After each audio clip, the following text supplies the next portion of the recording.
जरा सोचिए, एक ऐसी बॉलीवुड स्टार के बारे में जिसने मतलब अपने करियर के बिल्कुल शुरुआत में ही एक ऐसा कदम उठाया जो किसी भी नए कलाकार के लिए अपने पैरों पर कुल्हाड़ी मारने जैसा होता है ना? बिल्कुल सही पकड़ा आपने। यानी देश के सबसे बड़े प्रोडक्शन हाउस यशराज फिल्म्स के 3 फिल्मों के एकदम सुरक्षित कॉन्ट्रैक्ट को ठुकरा देना। वो सच में एक बहुत बड़ा रिस्क था। और सोचने वाली बात यह है कि एक ऐसी स्टार जिसने शुरुआती दौर में कभी किसी बड़े खान या कपूर सुपरस्टार के साथ स्क्रीन शेयर नहीं की और जिसे अपने शुरुआती ऑडिशंस में बार बार रिजेक्ट किया गया था। अरे ऑडिशंस में रिजेक्शन तो मतलब उनके करियर का एक लंबा हिस्सा रहा है शुरू में। हाँ, और हमारे सुनने वालों के लिए शायद इस बात पर यकीन करना थोड़ा मुश्किल हो कि आज वही हस्ती इंस्टाग्राम पर हमारे देश के प्रधानमंत्री से भी ज्यादा फॉलोअर्स रखती है। इसकी स्त्री 2 तो उसने बॉक्स ऑफिस पर लगभग 8.75 बिलियन यानी 875 करोड़ रुपए से ज्यादा की कमाई करके सारे हिंदी सिनेमा के रिकॉर्ड्स तोड़ दिए हैं।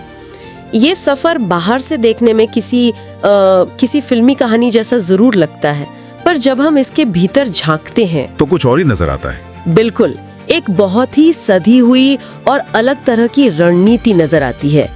इंडस्ट्री में सफलता का एक तय रास्ता होता है, एक प्लेबुक होती है, लेकिन यहाँ उस पूरी प्लेबुक को ही खिड़की से बाहर फेंक दिया गया है। और आज की हमारी इस गहन चर्चा का मिशन भी यही है। आज हम इसी, जिसे हम श्रद्धा कपूर फिनोमेनॉन कह सकते हैं, इसको डिकोड करने वाले। हम समझेंगे कि कैसे उन्होंने इन घिसे पीटे नियमों को तोड़कर 130 करोड़ का साम्राज्य खड़ा किया, वो भी बिना किसी शोर शराबे के। सही बात है। और इस सफर को समझने के लिए आज हम कुछ बहुत ही ठोस स्रोतों पर बात कर रहे हैं। मैं आज टाइम्स ऑफ इंडिया और न्यूज़ 24 के ताज़ा लेखों को देख रही थी, साथ ही द एस्टैब्लिश्ड का एक बेहतरीन ब्रांड और मार्केट विश्लेषण भी पढ़ रही थी। हाँ, मैंने भी वो पढ़ा। और इसके अलावा हम ट्रिंग की एंडोर्समेंट रिपोर्ट और जस्ट वॉच की फिल्मोग्राफी डेटा पर भी नजर डालेंगे। और हाँ, टी सीरीज के उनके संगीतमय सफर के कुछ हिस्से भी हमने शामिल किए हैं। इन सबको मिलाकर जो तस्वीर बनती है वो हैरान करने वाली है। तो चलिए इसको थोड़ा खोलते हैं, क्योंकि कहानी शुरू से ही बहुत दिलचस्प है। अगर हम 2010 में जाएं, उनकी पहली फिल्म आई थी 3 पत्ती, जिसमें अमिताभ बच्चन और बेन किंग्सली जैसे दिग्गज थे, पर फिल्म तो बॉक्स ऑफिस पर बुरी तरह औंधे मुंह गिर गई थी, एकदम बुरी तरह। और फिर YRF की कॉन्ट्रैक्ट वाली लव का दी एंड आई। हाँ, और उसके बाद जो हुआ वो इंडस्ट्री के हिसाब से एक बगावत जैसा था। उन्होंने आदित्य चोपड़ा और YRF का वो सेफ रास्ता छोड़ दिया और विशेष फिल्म्स की आशिकी 2 को चुना। अगर मैं इसकी तुलना बिजनेस की दुनिया से करूं, तो ये बिल्कुल वैसा ही है जैसे कोई नया स्टार्टअप एक बहुत बड़ी VC यानी वेंचर कैपिटल फंडिंग को ठुकरा दे, जहां पैसा और सिक्योरिटी दोनों थी, और डिसाइड करे कि हम तो अपने दम पर अपनी छोटी सी जमा पूंजी से बूटस्ट्रैप करेंगे। क्या उस वक्त इंडस्ट्री ने इसको बेवकूफी नहीं माना था? बेवकूफी माना गया था, क्योंकि अगर हम इसको बड़े पैमाने पर देखें तो बॉलीवुड का एक चलता फिरता नियम है, अगर टॉप पर जाना है तो किसी बड़े सुपरस्टार, किसी खान या ए लिस्टर के साथ शुरुआती फिल्म साइन कर लो, एक सेफ बेट की तरह, राइट? बिल्कुल। पर आशिकी 2 में उनके साथ आदित्य रॉय कपूर थे, जो उस वक्त खुद स्ट्रगल कर रहे थे। फिर ABCD 2 आई वरुण धवन के साथ, बागी टाइगर श्रॉफ के साथ, और स्त्री आई राजकुमार राव के साथ। हाँ, तो इनमें एक बात कॉमन थी, ये सब उनके ही दौर के नए और उभरते हुए चेहरे थे, कोई मेगा स्टार नहीं था इनके साथ। पर एक बात समझनी है मुझे यहाँ पर, ये बड़े स्टार्स के साथ काम ना करने के पीछे का गणित क्या था? क्या ये बस एक इत्तेफाक था? नहीं, ये इत्तेफाक नहीं था। इसके पीछे इंडस्ट्री का सीधा सा मैथ काम करता है। जब कोई नया एक्टर किसी बड़े सुपरस्टार के साथ हिट फिल्म देता है ना, तो क्रेडिट तो सारा उस बड़े स्टार को चला जाता है। एकदम सही। नए एक्टर को बस एक लकी चार्म बोलकर छोड़ दिया जाता है। लेकिन श्रद्धा की स्ट्रैटेजी ने इसको पलट दिया। जब आशिकी 2 या ABCD 2 ब्लॉकबस्टर हुए, तो उसका क्रेडिट किसी एक सुपरस्टार को नहीं मिला, वो इन यंग एक्टर्स में बराबर बटा। यानी वो खुद ही एक फ्रेंचाइज पिलर बनकर उभरी, एक ऐसी स्टार जिसके कंधों पर पूरी फिल्म टिकी हो। अच्छा, तो मतलब किसी गॉडफादर की छत्रछाया में जाने के बजाय उन्होंने अपना खुद का मैदान तैयार कर लिया। हाँ, और जो बिजनेस वाली बूटस्ट्रैपिंग की एनालॉजी आपने दी थी ना, वो यहाँ बिल्कुल फिट बैठती है। शुरू में रिस्क बड़ा होता है, मेहनत ज्यादा होती है, लेकिन जब सक्सेस मिलती है तो पूरी इक्विटी आपकी होती है। बिल्कुल। श्रद्धा ने अपनी सफलता की 100% इक्विटी अपने पास रखी।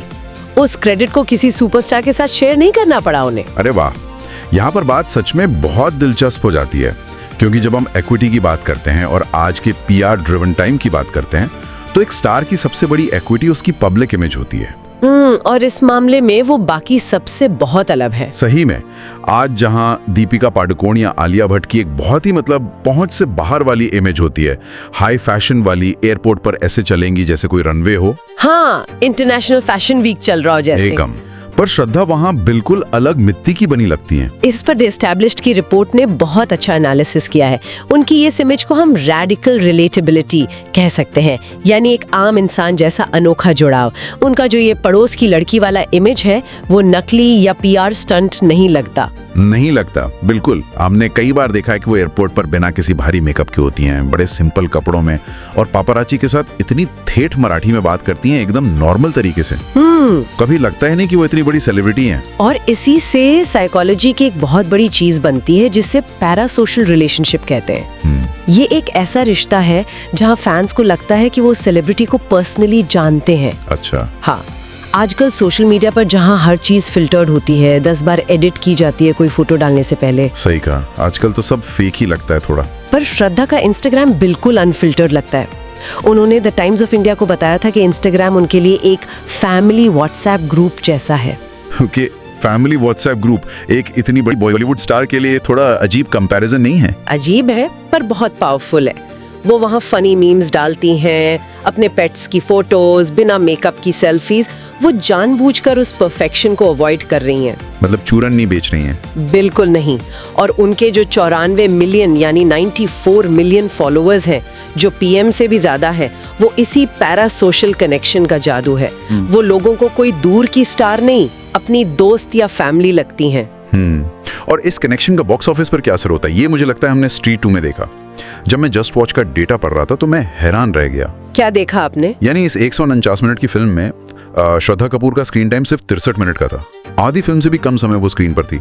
पर पोस्टर देखिए, सबसे बड़ा चेहरा उन्हीं का था। सिर्फ पोस्टर पर नहीं, द एस्टैब्लिश्ड ने तो यहाँ तक लिखा है कि टियर 2 और टियर 3 शहरों के सिंगल स्क्रीन थिएटर्स में पब्लिक सिर्फ उनके नाम पर आई थी। अरे वाह। और फिल्म के राइटर निरेन भट्ट ने भी कहा था कि स्त्री का वो मिस्टीरियस कैरेक्टर उन्होंने श्रद्धा के ऑरा को दिमाग में रखकर ही लिखा था। तो स्क्रीन टाइम भले कम था, पर प्रेजेंस इतनी हैवी थी कि वो पूरी फिल्म की धुरी बन गई, राइट? एकदम सही। अच्छा रुकिए, अब एक थोड़ा उल्टा सवाल पूछता हूँ। ये सादगी और आम इंसान वाली बात तो समझ आई, पर चलिए बिजनेस और पैसों की बात करते हैं। ट्रिंग की रिकॉर्ड के मुताबिक उनकी नेटवर्थ आज लगभग 123 से 130 करोड़ रुपए है। काफी बड़ा अमाउंट है। बहुत बड़ा है। वो माई ग्लैम में इन्वेस्ट कर चुकी हैं, पाल्मोनास जैसे ज्वेलरी ब्रांड की को फाउंडर हैं। अब यहाँ मैं थोड़ा पुशबैक दूंगा आपको। हाँ, पूछिए। आजकल हर दूसरा एक्टर कोई ना कोई ब्रांड खोलकर बैठा है। क्या ये श्रद्धा के लिए बस पैसे कमाने का एक और तरीका नहीं है? जब आपके पास इतने फॉलोअर्स हों तो कुछ भी बेचकर पैसा बनाना आसान है ना? सवाल तो आपका बहुत वाजिब है, क्योंकि आज हर कोई एंटरप्रेन्योर बन रहा है इंडस्ट्री में। पर यहाँ जो सबसे रोचक बात है वो ये कि श्रद्धा की ब्रांडिंग बाकियों से एकदम अलग है। कैसे अलग है? वो जो हमारी बूटस्ट्रैपिंग और इक्विटी वाली एनालॉजी थी, वो यहाँ फिर आती है। उन्होंने अपनी आम इंसान वाली इमेज के खिलाफ जाकर किसी बहुत महंगी लग्जरी चीज का ऐड नहीं किया। अच्छा, मतलब अगर वो अचानक से किसी 2 लाख के हैंडबैग या किसी फॉरेन स्पोर्ट्स कार का ऐड करने लगे तो वो जो फैमिली व्हाट्सएप ग्रुप वाला कनेक्शन है वो टूट जाएगा। सही पकड़ा। रैडिकल रिलेटेबिलिटी की पहली शर्त यही है कि आप जो दिखते हैं वही बेचें। उन्होंने पाल्मोनास चुना, जो डेमी फाइन यानी रोजमर्रा पहनने वाली 18 कैरेट गोल्ड प्लेटेड ज्वेलरी बनाती हैं। जो इजीली अफोर्डेबल होती है। हाँ, एक कॉलेज जाने वाली लड़की या ऑफिस जाने वाली महिला आराम से उसे खरीद सकती है। वो अपनी उसी मिडिल क्लास ऑडियंस को टारगेट कर रही हैं जो उनकी फिल्में देखती हैं। तो इसको वॉक द टॉक बोलेंगे हम। जो स्क्रीन पर और सोशल मीडिया पर इमेज है, उनका बिजनेस उसी का डायरेक्ट एक्सटेंशन है। और सिर्फ नाम नहीं दिया उन्होंने। टाइम्स ऑफ इंडिया वाले इंटरव्यू में उन्होंने एक बड़ी अच्छी बात कही थी कि खूबसूरती और वेलनेस का फ्यूचर पर्सनलाइजेशन में है। वन साइज फिट्स ऑल अब नहीं चलेगा। सही बात है। पाल्मोनास में उनकी पूरी भागीदारी है, डिजाइन से लेकर मार्केटिंग तक। वो अपनी इस इक्विटी को वहां लगा रही हैं जहां उनके फैंस को सच में वैल्यू मिले। एकदम स्मार्ट बिजनेस मूव। पर बिजनेस से थोड़ा हट के एक और चीज मैंने जस्ट वॉच के डेटा में नोटिस की। आजकल के इस हसल कल्चर में जहां एक्टर्स लगातार फिल्में करना चाहते हैं, हर जगह दिखना चाहते हैं, फोमो कहते हैं जिसको आजकल। हाँ, पर श्रद्धा वहां बहुत आराम से काम करती दिखती हैं। 2023 में तू झूठी मैं मक्कार आई और उसके बाद सीधा 2024 के एंड में स्त्री 2, एक लंबा गैप था।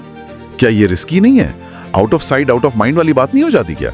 देखिए, इंडस्ट्री के हिसाब से तो ये सच में बहुत बड़ा रिस्क है, पर अगर हम इनकी शुरुआती लाइफ को याद करें जहां इनको इतने रिजेक्शंस मिले थे, उस दौर ने इन्हें बहुत बड़ी सीख दी। कौन सी सीख? मेंटल पीस की अ टाइम्स ऑफ इंडिया को उन्होंने बताया था कि करियर जरूरी है, पर जिंदगी में सिर्फ करियर ही सब कुछ नहीं है। खुद को प्रूव करने के चक्कर में बर्नआउट का शिकार मत बनो, ये उन्होंने यंग लड़कियों को सलाह दी थी। बर्नआउट यानी काम के बोझ में बिल्कुल टूट जाना। आज जब हर कोई 24 घंटे काम करने को ही सक्सेस मानता है, तो इसके खिलाफ जाना बहुत हिम्मत की बात है। बिल्कुल, और इससे ये दिखता है कि उनके अंदर वो इनसिक्योरिटी नहीं है कि अगर मैं स्क्रीन पर नहीं दिखी तो कोई और मेरी जगह ले लेगा। इससे उन्हें बेहतर रोल्स चुनने का टाइम मिलता है। रोल्स की बात करें तो न्यूज़ 24 की रिपोर्ट पढ़ रहा था मैं 2026 और उसके बाद के प्रोजेक्ट्स के बारे में। वहां वो सच में गियर चेंज कर रही हैं। हाँ, वही तो मैं आने वाली थी। मैंने देखा कि वो लक्ष्मण उतेकर की फिल्म एगोथा कर रही हैं, जो वो महान लोक कलाकार विठाबाई भाऊमंग नारायण काउकर की बायोपिक है। एकदम अलग रोल। और साथ में विशाल फुरिया की नागिन सीरीज और विकी कौशल के साथ महाअवतार, ये सब काफी बड़े स्केल की फिल्में लग रही हैं। और इनमें ध्यान देने वाली बात यह है कि ये अब वो क्यूट चुलबुली रोमांस वाली फिल्में नहीं, बिल्कुल नहीं। विठाबाई जैसे हिस्टोरिकल कैरेक्टर को निभाना, इसमें बहुत इमोशन और रिसर्च चाहिए। और नागिन तो एक फीमेल लेड ट्रिलॉजी है।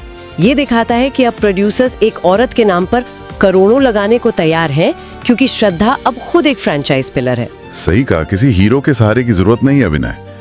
तो इस सब का आखिर मतलब क्या है? अगर हम इन सारी रिपोर्ट्स और इस पूरे करियर ग्राफ को एक साथ देखें, तो ये श्रद्धा कपूर फिनोमेना क्या साबित करता है? आपको क्या लगता है? मुझे लगता है सबसे बड़ी बात यह है कि टॉप पर जाने के लिए किसी गॉडफादर की बिल्कुल जरूरत नहीं है। ना ही आपको पीआर वाली उस नकली प्लास्टिक दुनिया का हिस्सा बनने की जरूरत है, और ना ही अंधों की तरह हसल कल्चर के पीछे भागने की। मैं इसमें एक और पॉइंट जोड़ना चाहूंगी, उनका मल्टी टैलेंटेड होना। हमने पहले टी सीरीज वाले उनके म्यूजिक की बात की थी ना। हाँ, गलियां और सब तेरा जैसे गाने। बिल्कुल, जब एक फैन अपने स्टार को एक्टिंग के साथ साथ अपने ही गाने गाते सुनता है, तो वो पैरासोशल कनेक्शन एक अलग लेवल पर चला जाता है। वो और रियल लगने लगता है। स्ट्रैटेजी तभी काम आती है जब आप अपनी असलियत को बिना किसी दिखावे के लोगों के सामने रख सको। सही बात है। उन्होंने जो कुछ भी किया, चाहे शुरू का रिस्क हो, पाल्मोनास जैसे ब्रांड हो, या उनका व्हाट्सएप ग्रुप जैसा इंस्टाग्राम, सब एक ही धागे से जुड़ा है। उनकी असलियत, वो कभी किसी और की तरह बनने की कोशिश नहीं करती। और ये पूरी चर्चा ना एक बहुत बड़े सवाल की तरफ इशारा करती है। कैसा सवाल?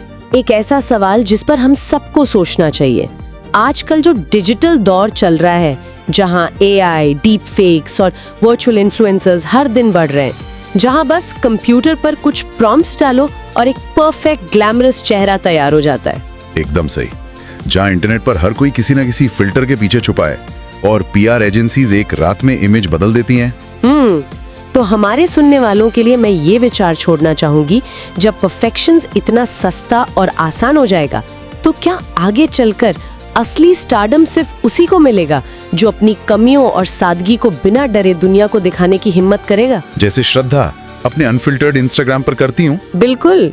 क्या आने वाले समय में ये बिना फिल्टर वाली सादगी और असलियत ही इस फेक दुनिया की सबसे महंगी, सबसे रेयर और सबसे अनहैकेबल करेंसी बनने वाली है? ये सच में दिमाग खोलने वाला सवाल है। क्या इस नकली परफेक्शंस की दुनिया में इम्परफेक्ट और रियल होना ही सबसे बड़ी जीत है? हमारे सुनने वालों के लिए ये एक ऐसा विचार है जिस पर जरूर सोचना चाहिए। ये बस सिनेमा का टॉपिक नहीं रहा, हमारी रोज की जिंदगी का सवाल बन गया है। बिल्कुल सही बात है। और इसी सोचनीय विचार के साथ हम आज की इस गहन चर्चा को यहीं विराम देते हैं। अगली बार एक और नए विषय के साथ दोबारा गहराई में उतरेंगे।